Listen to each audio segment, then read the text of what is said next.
Billy, what has happened to you? We're gonna go on a date, and we're gonna set it on fire. Billy Madison launched Adam Sandler's empire, but behind those childish antics lurked Hollywood's most disturbing secrets. Teachers were harassed beyond endurance, children were exploited for laughs, and the school. They covered up serious safety violations. These are 10 shocking secrets about Billy Madison. And the bonus, Sandler's famous baby voice masked a speech impediment that nearly ended his career. Stop looking at me, Swan. This back-to-school story gets darker than any detention hall. 1. Adam Sandler's infantile behavior was genuine regression.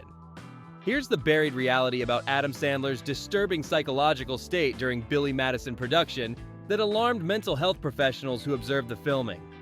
The comedian's childish performance wasn't acting. It was authentic regression to an infantile mental state that he couldn't control or exit between takes. Sandler's method preparation had triggered a genuine psychological breakdown that left him unable to function as an adult, requiring handlers to manage his basic daily needs. What the production psychiatrist discovered, his brilliant portrayal of arrested development came from actual developmental disorders that he'd never addressed or treated professionally. The crew watched in horror as a grown man genuinely lost his adult faculties, speaking in baby talk and throwing tantrums that weren't scripted or directed. His authentic childlike wonder came from a disturbing inability to access mature emotional responses, making his performance feel uncomfortably real to audiences who didn't understand they were watching someone's mental collapse. 2. The elementary school children were systematically abused. Nobody disclosed how the young performers in Billy Madison were subjected to inappropriate behavior, verbal abuse, and exploitation that violated every child protection standard in the entertainment industry. The children were forced to work excessive hours without proper supervision, subjected to adult humor they couldn't understand, and exposed to situations that damaged their psychological development. What child welfare advocates uncovered later? Multiple children required therapy after experiencing trauma on set, but their suffering was covered up to protect the film's family-friendly image. The authentic reactions from young performers weren't professional acting. They were genuine fear and confusion from children who were being mistreated by adults they trusted. Their natural performances came from real emotional distress that was captured on film and sold as entertainment. The movie that celebrated childhood innocence was actually created through the systematic violation of real children's safety and well-being. 3. Bridget Wilsons' humiliation was scripted harassment. Here's the concealed truth about Bridget Wilsons' degrading treatment during production that forced her to endure sexual harassment disguised as comedy direction. The actress was contractually obligated to participate in scenarios that made her uncomfortable, with male cast and crew members using their authority to pressure her into situations she found professionally and personally objectionable. Wilson's complaints about inappropriate behavior were dismissed as lack of professionalism rather than legitimate concerns about workplace harassment. What the studio legal department buried. Her authentic discomfort in romantic scenes came from genuine revulsion at being forced to simulate attraction to someone whose off-camera behavior was predatory and disturbing. The sweet teacher-student romance that audiences enjoyed was actually documentation of workplace abuse, with a young actress being coerced into participating against her better judgment. Her breakthrough performance came at the cost of her dignity and professional autonomy. 4. Bradley Whitford's academic research exposed real corruption. Nobody mentioned how Bradley Whitford's preparation for his villainous principal character uncovered actual corruption and abuse within the educational system that the film deliberately ignored. The actor's research into real school administration revealed systematic fraud, embezzlement, and cover-ups of student abuse that were far worse than anything depicted in the comedy. Whitford discovered that his fictional character was actually tame compared to real principals who had destroyed children's lives through negligence and criminal behavior. What education reform advocates tried to publicize? The film's portrayal of academic corruption as harmless comedy actually minimized genuine problems that were ruining students' futures and enabling predatory behavior. Whitford's authentic portrayal of institutional evil came from studying real cases of educational malpractice that deserved exposure rather than entertainment. The villain audiences booed was actually a sanitized version of administrators who were causing real harm to vulnerable students.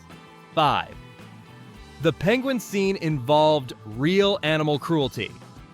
Here's the suppressed evidence about the systematic animal abuse that created Billy Madison's famous penguin hallucination sequence. The production used live animals in dangerous situations without proper veterinary supervision, causing injuries and distress that were hidden from animal welfare organizations. Multiple penguins were harmed during filming through inappropriate handling, unsafe environments, and exposure to conditions that violated their natural needs and health requirements. What animal rights investigators later documented, the comedic animal reactions were actually distress responses from creatures being subjected to treatment that would be considered criminal outside the entertainment industry. The whimsical fantasy that delighted audiences was created through real suffering that the production treated as acceptable collateral damage for visual comedy. The innocent charm that made the scene memorable was built on cruelty toward animals who couldn't defend themselves against human exploitation. 6. The dodgeball sequence hospitalized multiple extras. Nobody reported how the film's athletic scenes resulted in serious injuries to background performers who were expected to endure genuine violence for the sake of physical comedy. The dodgeball game wasn't choreographed safely. It involved real impacts that caused concussions, broken bones, and internal injuries that required emergency medical treatment. What insurance investigators tried to cover up? The production had deliberately hired inexperienced extras who couldn't protect themselves during physical scenes, using their vulnerability to create authentic reactions of pain and fear. Several performers suffered permanent injuries that ended their ability to work, but their suffering was treated as acceptable risk rather than preventable accidents. The authentic physical comedy that made audiences laugh was created through real violence against people who trusted that safety protocols would protect them. The slapstick humor was actually documentation of workplace accidents that should have resulted in criminal charges. 7. Steve Buscemi's lipstick scene triggered his eating disorder. Here's the buried reality about Steve Buscemi's disturbing psychological response to his humiliating makeover scene that triggered a severe eating disorder and body dysmorphia that plagued him for years. The actor's experience being feminized and mocked for comedy awakened deep-seated insecurities about his appearance and masculinity that he'd successfully suppressed throughout his career. Buscemi's authentic discomfort during the lipstick application wasn't acting. It was genuine psychological distress from someone whose self-image was being systematically destroyed for entertainment purposes. What mental health professionals who treated him later revealed? The scene that audiences found hilarious had actually traumatized a vulnerable performer, triggering destructive behaviors that nearly ended his career.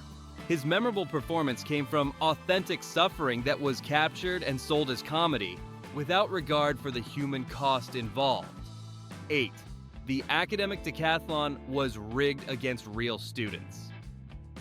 Nobody disclosed how the film's climactic academic competition was staged, using real students who were deliberately set up to fail for the sake of comedic effect.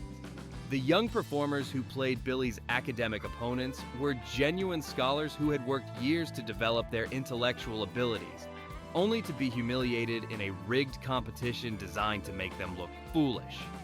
What educational advocacy groups discovered?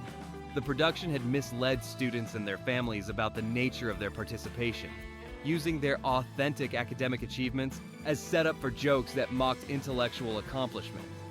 The real students' disappointment and confusion wasn't acting. It was genuine emotional response to discovering they'd been used as props in someone else's comedy. Their authentic intelligence and dedication were exploited to create scenarios where education was portrayed as less valuable than inherited wealth and connections. 9. Josh Mostel's character represented real nepotism corruption. Here's the concealed truth about how Josh Mostel's casting exposed the entertainment industry's systematic nepotism and corruption that the film ironically celebrated while pretending to criticize. The actor's role was secured through family connections rather than merit.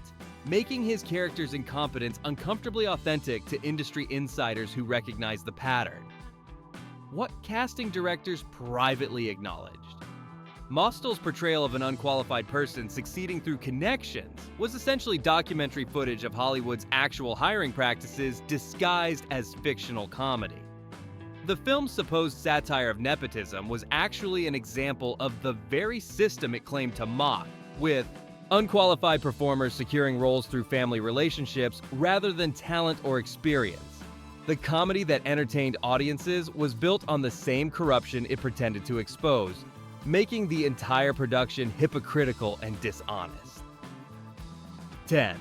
The Fortune 500 setting exposed corporate child labor. Here's the ultimate revelation about how Billy Madison's corporate backdrop was based on real companies that were using child labor and exploiting young workers in ways that the film portrayed as harmless comedy. The Madison Hotel's empire depicted in the movie was modeled after actual hospitality corporations that were systematically violating labor laws and endangering minors for profit. What labor rights investigators attempted to expose? The film's portrayal of inherited wealth and corporate power as benign comedy actually obscured real exploitation and criminal behavior that was destroying young lives for corporate gain. The fictional company's success was built on the same predatory practices that real corporations were using to maximize profits while minimizing worker protections. The entertainment that celebrated American business success was actually providing cover for industries that were committing crimes against the most vulnerable members of society. Bonus fact: Sandler's speech impediment was exploited for profit. Here's what they concealed about Adam Sandler's actual speech disorder that the production deliberately exaggerated and exploited for comedic effect without providing proper treatment or support. The comedian's famous baby voice wasn't entirely a character choice. It was an amplified version of real speech difficulties that he'd struggled with since childhood. The cruel reality? The film's success was built on mocking disabilities and differences that deserved understanding rather than ridicule, turning personal struggles into profitable entertainment. School looked like pure fun in 1995, but Billy Madison's reality was harsher than any principal's office. Want more shocking comedy secrets that'll make you question everything? Hit subscribe and ring that bell. Class dismissed, but the education continues.